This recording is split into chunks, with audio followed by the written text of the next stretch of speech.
Hello friends, আজকের ভিডিওতে upcoming SCRT আসামের যে ডিপ্লোমা ইন এলিমেন্টারি এডুকেশনের প্রি এন্ট্রি টেস্ট 2024 অনুষ্ঠিত হতে চলেছে। এই পরীক্ষার জন্য বাংলা ভাষার ভাষা শিক্ষণের দক্ষতাসমূহ শ্রবণ, কথন, পঠন এবং লিখন দক্ষতা থেকে 20টি খুব গুরুত্বপূর্ণ এমসিকিউ প্র্যাকটিস করব। ভিডিওটিতে আপনাদের সকলের জন্য খুব গুরুত্বপূর্ণ। ভিডিওকে প্লিজ আপনারা স্কিপ না করে শেষ পর্যন্ত অবশ্যই দেখবেন। আর চ্যানেলে যদি আপনি প্রথমবার ভিডিও দেখে থাকেন তাহলে ভিডিওকে লাইক করার সঙ্গে সঙ্গে চ্যানেলকে অবশ্যই আপনি সাবস্ক্রাইব করে রাখবেন। চলুন শুরু করি আজকের এমসিকিউগুলি। 1 নম্বর প্রশ্ন দেখুন, ভাষা শিক্ষার প্রারম্ভিক কালে কি জানার প্রয়োজন হয় না? দেখুন, প্রথমেই নেগেটিভ, এখানে আপনাকে খুঁজে বের করতে হবে আনসার। জানার প্রয়োজন হয় না কি সেটা আপনি বলবেন। অপশনগুলি কি বলছে? ভাষার বিকাশ, ভাষার উদ্ভব, ব্যাকরণ, সৃজনশীলতার। দেখুন, ভাষার বিকাশ সম্পর্কে আমাদের জানতে হয়। কোনো ভাষা আমরা যখন প্রথমে শেখা আরম্ভ করব তখন সেই ভাষা কিভাবে ধীরে ধীরে বিকশিত হলো সেটা অবশ্যই আমাদের জানতে হয়। তো এটা তো আমাদের করতে হয়, এটা শুদ্ধ উত্তর হবে না। খ অপশন বলছে ভাষার উদ্ভব, ভাষা কিভাবে সৃষ্টি হলো, ভাষার উৎপত্তি কি করে হলো সেটাও আমরা কোনো ভাষা শেখার প্রাথমিক কালে অবশ্যই জানা দরকার। তাই এটা উত্তর হবে না, এটা তো আমাদের করতে হয়, এটা তো আমাদের জানতে হয়। তারপর গ অপশন বলছে ব্যাকরণ। দেখুন, ভাষা শিক্ষার প্রাথমিক কালে আমাদের গ্রামার শিখতে হয় না, ব্যাকরণ শিখতে হয় না। আপনি যদি এক বাংলা ভাষাভাষী ব্যক্তি হন তাহলে আপনি বলুন তো, আজ আপনি যে বাংলা ভাষায় কথা বলছেন, এই বাংলা ভাষায় কথা বলার জন্য আপনি কি কোনো কোচিং ক্লাসে ভর্তি হয়েছিলেন? আপনি কি বিদ্যালয়ে ভর্তি হয়েছিলেন? আপনি কি ব্যাকরণ অধ্যয়ন করেছিলেন? অবশ্যই না।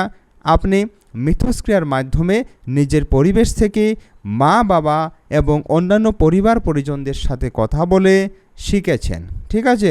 তো ব্যাকরণ ভাষা শিক্ষার প্রারম্ভিক কালে জানার প্রয়োজন হয় না, কিন্তু ভাষাকে যখন আমরা শুদ্ধ করে ভালো করে লিখতে যাব, সেটাকে পড়তে যাব, তখন অবশ্যই আমাদের ব্যাকরণ জানতে হয়। তাই এই প্রশ্নের শুদ্ধ উত্তর হয়ে যাবে অপশন গ, এটা করতে হয় না ভাষা শিক্ষার প্রারম্ভিক কালে, তাই এটা উত্তর হয়ে গেল। আর সৃজনশীলতা, দেখুন সৃজনশীলতা আমাদের করতে হয়। ঠিক আছে? তারপর দ্বিতীয় প্রশ্ন দেখুন, 2 নম্বর প্রশ্ন কি বলছে? মাতৃভাষা ভালোভাবে শিখতে হলে কয়টি স্তর অতিক্রম করতে হয়? মাতৃভাষাকে যদি আমরা পারফেক্টলি ভালো করে শিখতে চাই, ভালোভাবে শিখতে চাই, তখন আমাদের 4টি স্তর অতিক্রম করতে হয়। এই 4টি স্তর হলো এল, এস, আর, ডব্লিউ। মানে দেখুন, প্রথম এল হলো লিসেনিং, মানে প্রথমে আমাদের শুনতে হয়। আপনি যে নিজের মাতৃভাষায় অনর্গল কথা বলতে পারেন, এটা আপনি অর্জন করেছেন কি করে? প্রথমে শুনে শুনে এটাকে আপনি রপ্ত করেছেন। তারপর আপনি পরিবার পরিজনদের, তারপর সহপাঠীদের সঙ্গে, নিজের সমাজের সঙ্গে কথা বলে বলে স্পিকিং করে করে সেটাকে রপ্ত করেছেন। তারপর আপনি আজ বিদ্যালয়ে ভর্তি হওয়ার পর কিছুটা পড়তে পারছেন, রিডিং।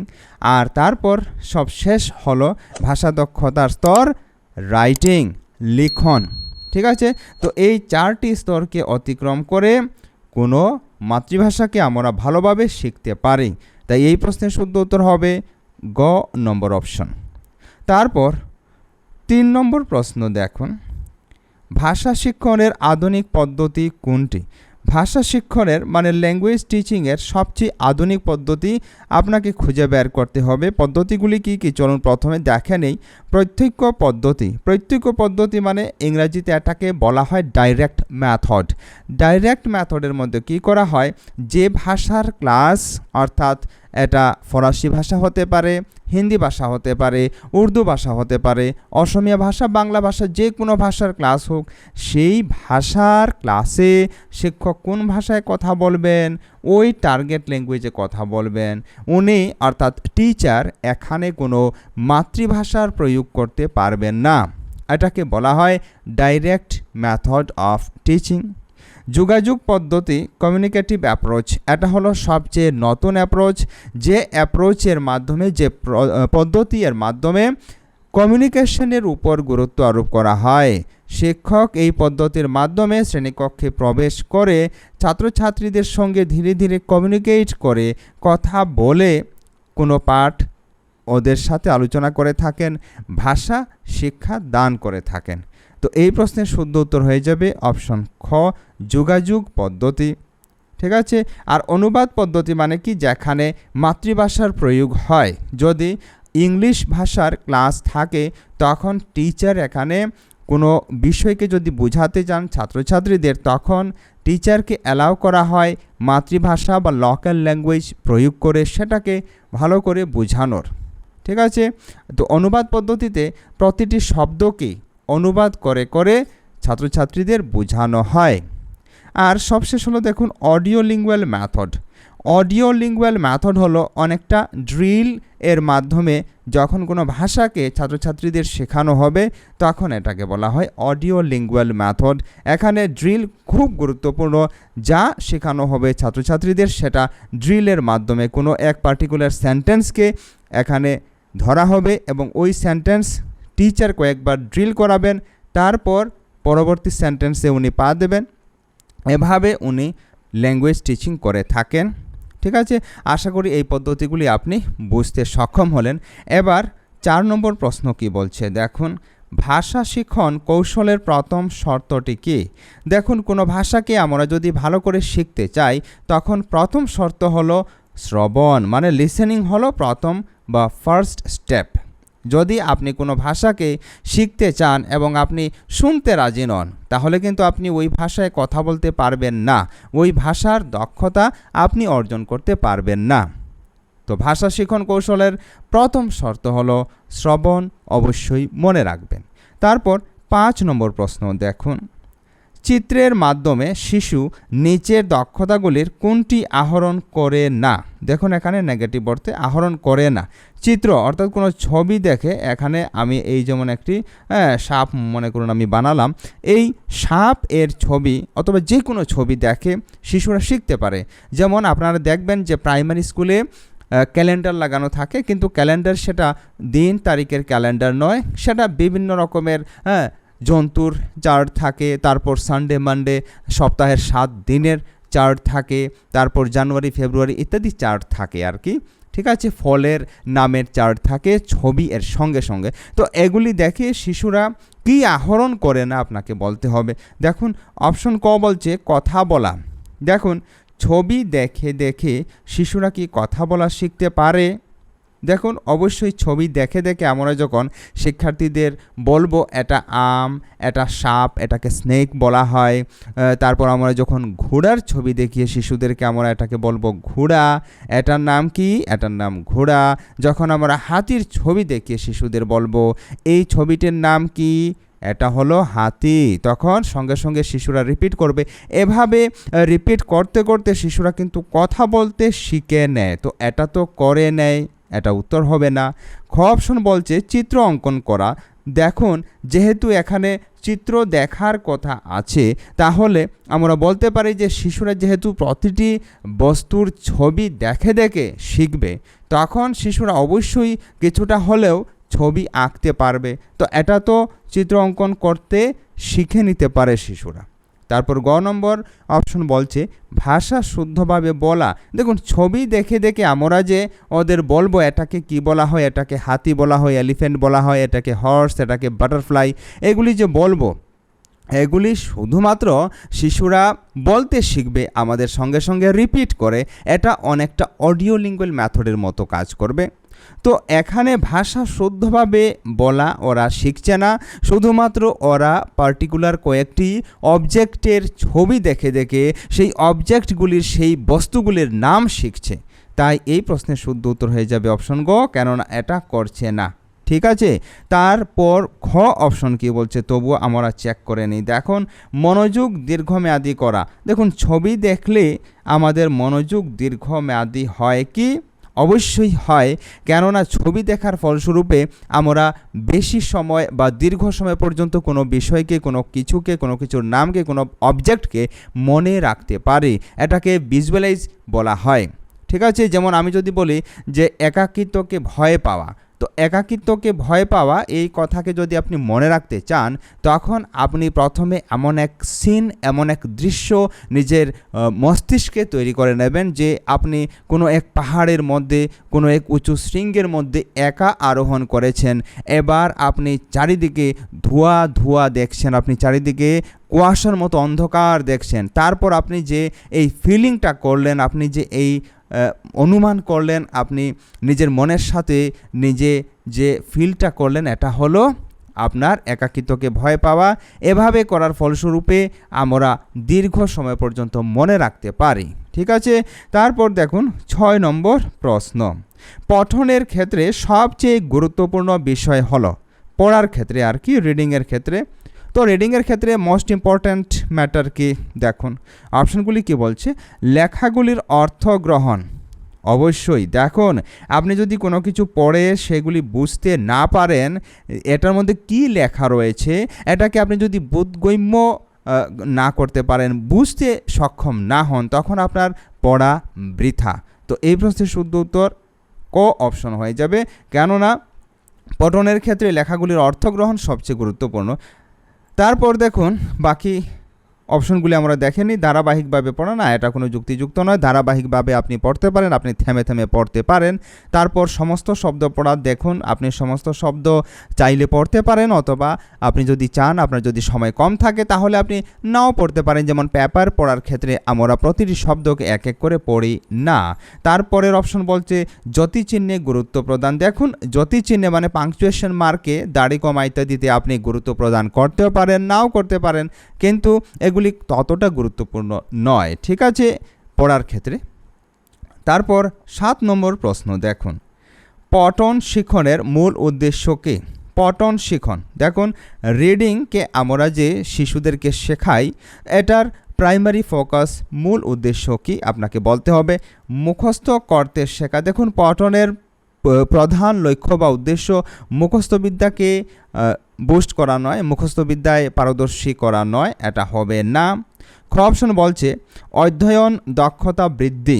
দেখুন পঠনের মাধ্যমে অবশ্যই শিশুদের মধ্যে কি বিকশিত হয়? অধ্যয়ন দক্ষতা বিকশিত হয়, ওরা ধীরে ধীরে পঠন শিখে নেয়। ঠিক আছে, তো খ হয়ে যাবে এই প্রশ্নের শুদ্ধ উত্তর। তবু গ অপশন কী বলছে? গ্রন্থাগারের ব্যবহার শেখানো, শুধুমাত্র গ্রন্থাগারের ব্যবহার শেখানোর জন্য পঠন করানো হয় না, এটা ভুল। তারপর ঘ অপশন বলছে পরীক্ষায় উত্তীর্ণ হওয়া। পরীক্ষায় উত্তীর্ণ হওয়া কোনো কিছুর শুদ্ধ উত্তর হতে পারে না, যদি নেগেটিভ প্রশ্ন থাকে তখন হবে, মনে রাখবেন। ঠিক আছে, যেমন ক্র্যামিং অর্থাৎ মুখস্থবিদ্যা, তারপর শাস্তি ইত্যাদিকে আপনারা কিন্তু পজিটিভ অর্থে শুদ্ধ উত্তর করে আসবেন না, এগুলি নেগেটিভ ওয়ার্ড, মনে রাখবেন। তারপর 8 নম্বর প্রশ্ন এবার দেখুন কি বলছে, নিচের কোন দুইটি সক্রিয় এবং প্রকাশাত্মক কৌশল? সক্রিয় এখানে মনে রাখবেন অ্যাক্টিভ অ্যান্ড এক্সপ্রেসিভ স্কিল, নিচের কোন দুটি? কথন এবং শ্রবণ। দেখুন কথনের মাধ্যমে আমরা কি করতে পারি? স্পিকিংয়ের মাধ্যমে আমরা নিজেকে এক্সপ্রেস করতে পারি, কিন্তু লিসেনিং, শ্রবণের মাধ্যমে আমরা কি করি? গ্রহণ করি। এটা হলো রিসেপটিভ স্কিল, তো এটা শুদ্ধ উত্তর হবে না, আমাদেরকে প্রকাশাত্মক কৌশল বের করতে হবে। তারপর শ্রবণ, দেখুন শ্রবণ হলো প্রকাশাত্মক কৌশল নয়, এটা রিসেপটিভ স্কিল। আমরা যখন কোনো ব্যক্তির কথা শুনি, তখন শুনে ওই ব্যক্তি কি আমাদের বলতে চাইছেন সেটা আমরা বুঝি। আর পঠনের মাধ্যমে আমরা কি করি? লেখকের ধারণা, লেখক কি বলতে চাইছেন সেটাকে আমরা বুঝে থাকি, মানে আমরা ইনফরমেশন রিসিভ করে থাকি, এটা হলো রিসেপটিভ স্কিল। তো রিসেপটিভ স্কিল এখানে হবে না, এখানে প্রকাশাত্মক হবে, অর্থাৎ এক্সপ্রেসিভ স্কিলের কথা প্রশ্নে জিজ্ঞাসা করা হয়েছে। গ অপশন বলছে কথন এবং লিখন। দেখুন কথন মানে স্পিকিংয়ের মাধ্যমে আমরা কী করতে পারি? নিজেকে এক্সপ্রেস করতে পারি। অন দি আদার হ্যান্ড লিখন, রাইটিংয়ের মাধ্যমেও আমরা নিজেকে এক্সপ্রেস করতে পারি। তো এই দুটি হলো কিন্তু এক্সপ্রেসিভ স্কিল, মানে সক্রিয় এবং প্রকাশাত্মক কৌশল। তাই গ হয়ে যাবে এই প্রশ্নের শুদ্ধ উত্তর। আশা করি কি করে উত্তর হলো আপনি বুঝতে পারলেন। এবার পরবর্তী প্রশ্নতে যাব। ফ্রেন্ডস, আপনারা অবশ্যই ভিডিও যদি ভালো লাগে ভিডিওকে লাইক করবেন এবং আপনার কোনো কোয়ারিজ থাকলে, কোনো সন্দেহ থাকলে, প্রশ্ন থাকলে আপনি আমাদের কমেন্ট বক্সে লিখে অবশ্যই জানাবেন। তো 9 নম্বর প্রশ্ন কি বলছে দেখুন, কবিতার ক্ষেত্রে অধিক লাভদায়ক প্রক্রিয়া হলো। কবিতার ক্ষেত্রে লাভদায়ক প্রক্রিয়া কি? কথন, সরব পাঠ, নীরব পাঠ, লিখন। যখন কবিতার কথা আসবে তখন আপনারা মনে রাখবেন, কবিতাকে যদি আমরা লাউডলি রিড করাই শিশুদের, মানে সরব পাঠ করাই, তখন সেটা বেশি প্রভাবশালী হয়। তো এই প্রশ্নের কারেক্ট আনসার হয়ে যাবে খ অপশন। মনে রাখবেন, পঠন হয় সাধারণত দু ধরনের, একটি হলো নীরব পঠন বা নীরব পাঠ এবং অপরটি হলো সরব পঠন বা সরব পাঠ। বিশেষ করে নিম্ন শ্রেণীর শিশুদের ক্ষেত্রে, মানে প্রাইমারি, আপার প্রাইমারি ইত্যাদি ক্লাসেস এর স্টুডেন্টসদের জন্য গুরুত্বপূর্ণ হলো লাউড রিডিং। কেননা আমরা যখন লাউড রিডিং করি, যখন আমরা সরব পাঠ করি, তখন আমরা মুখে বলে বলে কোনো কিছু পড়ে থাকি। এভাবে করার ফলস্বরূপে আমরা অডিও অর্থাৎ সাউন্ড তৈরি করি ওই পার্টিকুলার ইনফরমেশনের, ওই পার্টিকুলার ওয়ার্ডের এক এক করে। এভাবে আমরা একই সাথে পড়ার সঙ্গে সঙ্গে আমরা দেখে থাকি এবং নিজের কানের মাধ্যমে শুনেও থাকি। তো এভাবে বেশি সময় আমাদের ইনফরমেশন মনে থাকতে পারে। ঠিক আছে, তাই কবিতা এবং নিম্ন শ্রেণীর ছাত্রছাত্রীদের জন্য সরব পাঠ খুব গুরুত্বপূর্ণ। আর নীরব পাঠ যেমন আপনি হায়ার ক্লাসেসের যে সমস্ত স্টুডেন্টস রয়েছেন তাহারা করতে পারেন। আপনি পত্রিকা পড়ার ক্ষেত্রে এটার প্রয়োগ করতে পারেন। ঠিক আছে, তারপর দেখুন 10 নম্বর প্রশ্ন, যোগাযোগ, ভাষা ও সাক্ষরতার জ্ঞান কিভাবে আহরণ করা যায়। সাক্ষরতার জ্ঞান, ভাষা জ্ঞান কিভাবে আহরণ করা যায় আপনাকে বলতে হবে। অপশনগুলি দেখুন, শুধু নিরীক্ষণের মাধ্যমে। দেখুন, শুধুমাত্র নিরীক্ষণের মাধ্যমে আমরা যোগাযোগ, কমিউনিকেশন, ভাষা, ল্যাঙ্গুয়েজ অ্যান্ড লিটারেসি, সাক্ষরতাকে আহরণ করতে পারবো না, এটা উত্তর হবে না। খ নম্বর অপশন বলছে শুধু শ্রবণের মাধ্যমে। দেখুন, শুধুমাত্র শ্রবণের মাধ্যমে আপনি নিজের কমিউনিকেশনকে ডেভেলপ করতে পারবেন না, এটা কারেক্ট হবে না। গ অপশন বলছে নিরীক্ষণ, আপনাকে অবজার্ভ করতে হবে অন্যরা কিভাবে নিজেকে এক্সপ্রেস করছে, কিভাবে অন্যরা কথা বলছে। অনুকরণ, তারপর ওদেরকে কপি করতে হবে, তারপর শ্রবণের মাধ্যমে, তারপর ওদের কথা মনোযোগ সহকারে শুনতে হবে। তো এটা হয়ে যাবে কারেক্ট আনসার। কেননা যোগাযোগ, ভাষা, সাক্ষরতার জ্ঞান নিরীক্ষণ, অনুকরণ ও শ্রবণের মাধ্যমে হয়ে থাকে। তারপর 11 নম্বর প্রশ্ন দেখুন, নিচের কোন পদ্ধতি মাতৃভাষা শিখনে কোনো ভূমিকা পালন করে না। এখানে ভূমিকা পালন করে না, এটা অবশ্যই খেয়াল রাখবেন। নেগেটিভ অর্থে আপনাকে উত্তর খুঁজে বের করতে হবে। তো মাতৃভাষা শিখনে ভূমিকা পালন করে নাকি? শ্রবণ অবশ্যই মাতৃভাষা শিখনে গুরুত্বপূর্ণ ভূমিকা পালন করে। লিখন গুরুত্বপূর্ণ ভূমিকা পালন করে কি মাতৃভাষা শিখনে? দেখুন, মাতৃভাষা শিখনে যদিও লেখন খুব একটা গুরুত্বপূর্ণ নয়, কিন্তু লেখন তবুও আমাদের ভাষাকে যদি ভালো করে আমরা এক্সপ্রেস করতে চাই, সেটাকে শিখতে চাই, তখন লেখা আমাদের সবশেষ দক্ষতা। তারপর পঠনও আমাদের করতে হবে। আপনি যদি কোনো ভাষাকে শিখতে চান, অর্জন করতে চান, আর কোনো ভাষার আপনি যদি কোনো বই পড়তে না পারেন, তাহলে আপনার দক্ষতাকে আমরা পরিস্ফুট হয়েছে বলতে পারবো না। তারপর দর্শন, দেখুন দর্শন গুরুত্বপূর্ণ নয়, কোনো মাতৃভাষাকে শেখার ক্ষেত্রে দর্শনের কোনো ভূমিকা নেই। তাই এই প্রশ্নের শুদ্ধ উত্তর হয়ে যাবে অপশন ঘ। এবার 12 নম্বর প্রশ্ন দেখুন, মাতৃভাষা শিখনে কোন ভাষা সবচেয়ে গুরুত্বপূর্ণ ভূমিকা পালন করে থাকে। দেখুন, যখন মাতৃভাষা শেখার কথা আসবে তখন আপনারা মনে রাখবেন এই মাতৃভাষা শেখার ক্ষেত্রে আপনি কোনো বিদেশি ভাষার সাহায্য অবশ্যই নেবেন না। তো কী হবে এই প্রশ্নের উত্তর? চলুন দেখি। কৈত্য ভাষা। দেখুন, মাতৃভাষা শেখার ক্ষেত্রে সবচেয়ে গুরুত্বপূর্ণ ভূমিকা পালন করে থাকে কৈত্য ভাষা। আপনি যে মাতৃভাষা আপনি অর্জন করেছেন, এটা বাড়ির লোকেরা, সমাজের লোকেরা যে কৈত্য ভাষা প্রয়োগ করে কথা বলে সেটাই আপনি শিখেছেন। আপনি যদি সিলেটের ব্যক্তি হন তাহলে আপনি সিলেটি ভাষাকে শিখেছেন। আপনি যদি ভোজপুরের ব্যক্তি হন তাহলে আপনি ভোজপুরে আপনার যে সমাজের মধ্যে যে সমস্ত কথাবার্তা হয় ভোজপুরি ভাষা আপনি শিখে নেবেন। তো এটা কৈত্য ভাষার উপর নির্ভর করে। তাই এই প্রশ্নের শুদ্ধ উত্তর হবে অপশন ক, কৈত্য ভাষা। ঠিক আছে।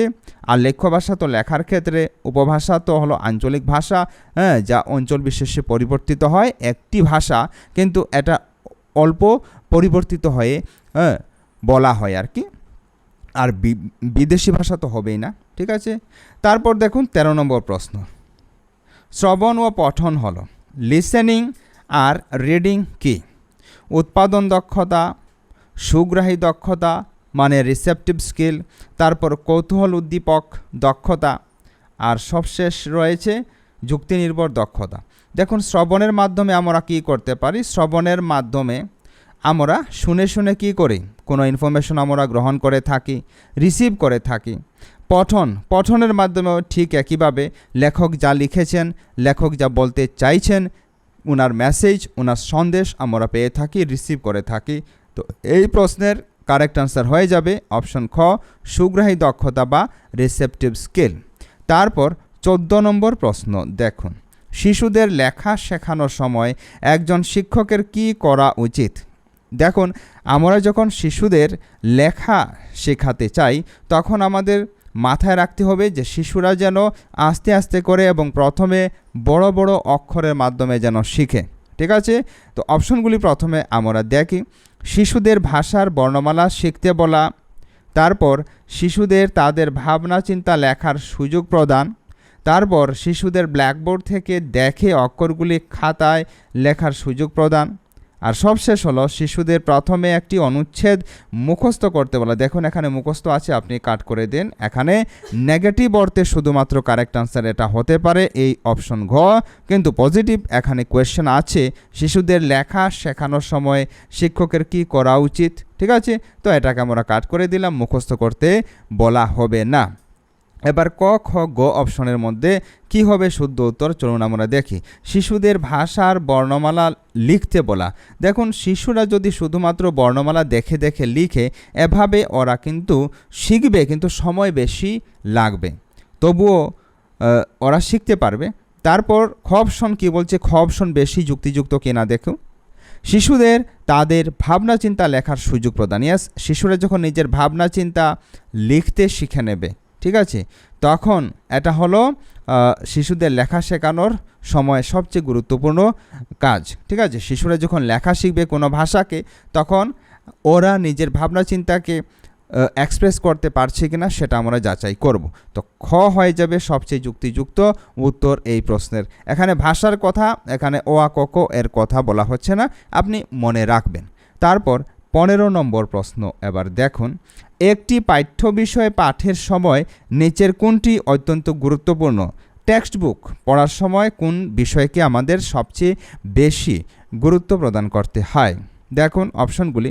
লিখিত পাঠের অর্থ উদ্ধার করা, ইয়েস, এটা সবচেয়ে গুরুত্বপূর্ণ হতে পারে, তবু বাকি অপশন আমরা এক্সপ্লোর করব। পাঠ্য বিষয় আমরা যখন পড়ব তখন এই পাঠের মধ্যে যে অর্থ নিহিত রয়েছে এটাকে আমাদের বুঝতে হয়। ক হয়ে যাবে শুদ্ধ উত্তর আমার মনে হয়, তবু বাকি অপশনগুলি চলুন আমরা দেখে নেই। খ অপশন বলছে পাঠ্য বিষয়ের প্রতিটি শব্দ পাঠ করা। দেখুন প্রতিটি শব্দ পাঠ করা গুরুত্বপূর্ণ বিষয় নয়, আমরা প্রতিটি শব্দ পাঠ করতে পারি, ঠিক আছে, কিন্তু এটা সবচেয়ে মোস্ট ইম্পর্ট্যান্ট বিষয় নয়, এটা আমরা আনসার দেব না। তারপর দেখুন গ অপশন কি বলছে, বিরাম চিহ্নের উপর বিশেষ গুরুত্ব দেওয়া। দেখুন বিরাম চিহ্নের উপর গুরুত্ব দিয়ে লাভ নেই, এটা হবে না। তারপর সঠিক উচ্চারণ এর সাথে সরব পাঠ, সঠিক উচ্চারণের সাথে সরব পাঠ করলে এটা হবে না। তাই এই প্রশ্নের কারেক্ট আনসার হয়ে যাবে, শুদ্ধ উত্তর হয়ে যাবে অপশন ক, লিখিত পাঠের অর্থ উদ্ধার করা পাঠ্য বিষয় পাঠের সময় সবচেয়ে গুরুত্বপূর্ণ বিষয়। আশা করি আপনি বুঝতে পারলেন কি করে শুদ্ধ উত্তর হলো। এবার 16 নম্বর প্রশ্ন দেখুন, নিচের কোনটি শিক্ষার্থীদের বানান ভুল হওয়ার মূল কারণ? দেখুন শিক্ষার্থীরা যখন কোনো কিছু লিখে তখন ওরা বানান ভুল করে ফেলে। তো ওরা যে বানান ভুল করে, কী জন্য ওরা বানান ভুল করে, কোন বিশেষ কারণের জন্য শিক্ষার্থীরা এমন বানান ভুল করে থাকে আপনাকে খুঁজে বের করতে হবে। চলুন অপশনগুলি কী কী বলছে দেখি। বানান শেখার ভালো বই নেই। দেখুন ভালো বই খারাপ বই এখানে সঠিক উত্তর হবে না। তারপর খ অপশন বলছে ছাত্রছাত্রীরা মনোযোগ দিয়ে বানান শেখে না। দেখুন ছাত্রছাত্রীরা মনোযোগ দিয়ে বানান শেখে না বলে ওরা বানান ভুল করে, এটাও আমরা শুদ্ধ উত্তর দেব না, এটা কাকতালীয় ন্যায়। তারপর গ অপশন বলছে সঠিক বানান শেখানোর ব্যাপারে শিক্ষক শিক্ষিকাদের আগ্রহের একান্ত অভাব। ইয়েস, এটা হতে পারে। দেখুন, বানান শিক্ষাদান করার ক্ষেত্রে যখন শিক্ষক শিক্ষিকাগণ মনোযোগী না হবেন, যখন পর্যন্ত উনারা আগ্রহের সাথে এই কাজ করবেন না, ততক্ষণ পর্যন্ত শিশুরা সেটা ভালো করে রপ্ত করতে পারবে না। আর ঘ অপশন বলছে শিক্ষকরা বানানের মূল নীতিগুলি ছাত্রদের জানান না। অবশ্যই শিক্ষকরা জানিয়ে থাকেন কি করে বানান লিখতে হয়, ঠিক আছে। তো এটা উত্তর হবে না, গ হয়ে যাবে এই প্রশ্নের শুদ্ধ উত্তর। তারপর 17 নম্বর প্রশ্ন। এবার দেখুন, উপর বুঝাতে যে সাধু শব্দটি ব্যবহৃত হয় তার প্রকৃত রূপ কি? উপর বুঝাতে কোন সাধু শব্দটি ব্যবহৃত হয় আপনাকে বলতে হবে তার প্রকৃত রূপ কি। ঊর্ধ্ব ব্যবহৃত হয়। দেখুন এখানে ঊর্ধ্ব স্পেলিং ক অপশনে বলা হয়েছে এরকম, তারপর খ অপশনে ঊর্ধ্ব স্পেলিং এরকম, তারপর গ অপশনে ঊর্ধ্ব স্পেলিং এরকম, আর ঘ অপশনে ঊর্ধ্ব স্পেলিং এরকম। তো ঊর্ধ্ব এর প্রকৃত রূপ কি আপনাকে খুঁজে বের করতে হবে। তো ঊর্ধ্বের প্রকৃত রূপ হলো খ অপশনে, যে দীর্ঘ দয় বয় আর তারপর রেফ লাগাতে হবে, ঠিক আছে। তারপর দেখুন 18 নম্বর প্রশ্ন কি বলছে, বিদ্বান শব্দে কোন ব ব্যবহৃত হয় আপনাকে বলতে হবে। দেখুন, বাংলা ভাষায় যে ব ব্যবহার করা হয় এটা হলো বর্গীয় ব, যদিও অসমীয়া ভাষায় বকে কিছুটা এরকম লেখার পর এটাকে ও উচ্চারণ করা হয়। হিন্দি ভাষায়ও এক জায়গায় ব উচ্চারণ করা হয়, অর্থাৎ এভাবে ব লেখা হয়, আবার এভাবে লিখে এটাকে ও উচ্চারণ করা হয়, ঠিক আছে। কিন্তু বাংলা ভাষায় যে ব ব্যবহার করা হয় এটা হলো প ফ এর পরের যে ব, অর্থাৎ বর্গীয় ব। তো এখানে বিদ্বান শব্দের মধ্যে যে বয় হ্রস্বীকার তারপর দয় বয় আছে এটা হলো বর্গীয় ব, ঠিক আছে। তাই এই প্রশ্নের শুদ্ধ উত্তর হয়ে যাবে অপশন গ, বর্গীয় ব। কি করে উত্তর হলো আশা করি আপনি বুঝতে পারলেন। তারপর দেখুন 19 নম্বর প্রশ্ন কি বলছে, তাৎক্ষণিক বক্তৃতার মধ্যে শিক্ষার্থীর কোন ধরনের দক্ষতা গড়ে ওঠে। দেখুন, তাৎক্ষণিক বক্তৃতা অর্থাৎ এক্সটেম্পোর স্পিচ, যেমন আমরা বিদ্যালয়ে করেছি যে একটি ছোট কোনো পাত্র এর মধ্যে কয়েক টুকরা কাগজের মধ্যে ভাঁজ করে বিশেষ কয়েকটি টপিক যেমন হাসপাতাল, তারপর শিক্ষক দিবস, স্বাধীনতা দিবস এ ধরনের টপিক দেওয়া হয় এবং আপনাকে একটি এখানের মধ্যে কাগজের টুকরো উঠানোর জন্য বলা হয়। আপনি যে লেখা পাবেন ওই লেখার উপর আপনাকে বক্তৃতা দিতে হয়। এ ধরনের স্পিচ আর কি, এটাকে এক্সটেম্পোর স্পিচ বলা হয়। অর্থাৎ আপনি কোনো বিশেষ প্রিপারেশন নিয়ে আসেননি বাড়ি থেকে, আপনাকে যে বিষয়ে বলতে বলা হবে আপনি ওই বিষয়ে এক সংক্ষিপ্ত বক্তব্য রাখবেন। তো এ ধরনের যদি এক্সটেম্পোর স্পিচ করানো হয় তখন এটা শিশুদের মধ্যে কিসের দক্ষতার বিকাশ ঘটে, ঠিক আছে, আপনাকে বলতে হবে। তো ক অপশন কি বলছে, দেখুন, ব্যাপারটা গুছিয়ে বলার ক্ষমতা জন্মে। ইয়েস, এভাবে যদি হঠাৎ কোনো বিষয়ে আমরা কথা বলে থাকি তৈরি না হয়ে এসে তখন আমাদের গুছিয়ে বলার ক্ষমতা আসে। ইয়েস, এটা রাইট। তারপর খ অপশন বলছে উপস্থিত বুদ্ধির পরিচয় পাওয়া যায়। ইয়েস, আপনাকে যেমন যদি দেওয়া হয় যে আপনি কোভিড-19 বিষয়ে বক্তৃতা দিবেন তখন আপনি উপস্থিত বুদ্ধি লাগিয়ে আপনি করতে পারেন, কেননা আপনি করোনাকালের মধ্যে টেলিভিশনে বিভিন্ন নিউজ দেখেছেন, পত্রপত্রিকায় আপনি পড়েছেন, খবরের কাগজে পড়েছেন, তারপর আপনি রেডিওতে টেলিভিশনে শুনেছেন। তো এই আপনার উপস্থিত বুদ্ধি কাজে লাগিয়ে আপনি কিন্তু এখানে কোভিড বিষয়ে কথা বলতে পারেন, স্পিচ রাখতে পারেন। এটা অবশ্যই পরিচয় পাওয়া যায় উপস্থিত বুদ্ধির, প্রেজেন্স অফ মাইন্ডের। তারপর অনেকের সামনে বলার দক্ষতা তৈরি হয়। ইয়েস, অনেকের সামনে যখন আপনি হঠাৎ করে কোনো বিষয় সম্পর্কে বলবেন তখন আপনার স্পিকিং স্কিল, বিশেষ করে পাবলিক স্পিকিং স্কিল ইমপ্রুভ হয়, এটা হয়। তাই এই প্রশ্নের যুক্তিযুক্ত উত্তর হয়ে যাবে অপশন ঘ, উপরের সবগুলি, কেননা ক খ গ এই তিনটি অপশনে শিক্ষার্থীর মধ্যে বিকশিত হয়। তারপর দেখুন আজকের ভিডিওর সবশেষ প্রশ্ন, 20 নম্বর প্রশ্ন, জ্ঞানের সবচেয়ে সরল একক হলো, জ্ঞানের নলেজের সবচেয়ে স্মলেস্ট ইউনিট কি? চেতনা, ধারণা, অভ্যাস, উপলব্ধি। দেখুন, জ্ঞানের সবচেয়ে সরল একক হলো ধারণা, কনসেপ্ট, ঠিক আছে। কনসেপ্ট হলো জ্ঞানের সবচেয়ে প্রথম বা সরল একক। আপনার যদি কোনো বিষয়ে কনসেপ্ট ধারণাই না থাকে তাহলে আপনার কি জ্ঞান হবে? আপনাকে কি জ্ঞানী বলা যাবে? আপনি কোভিড বলার সঙ্গে সঙ্গে আপনি যদি কোভিড বিষয়ে কিছু একটা ধারণা করতে না পারেন তখন আপনার কোভিড বিষয়ে কোনো জ্ঞান নেই এমনটা বলা যাবে। তো বন্ধুগণ, আজকের ভিডিও এ পর্যন্তই। আগামী ভিডিওতে আরও অন্য টপিক নিয়ে আমরা আলোচনা করব। ততক্ষণ পর্যন্ত আপনি পড়তে থাকুন, সুস্থ থাকুন। জয় হিন্দ।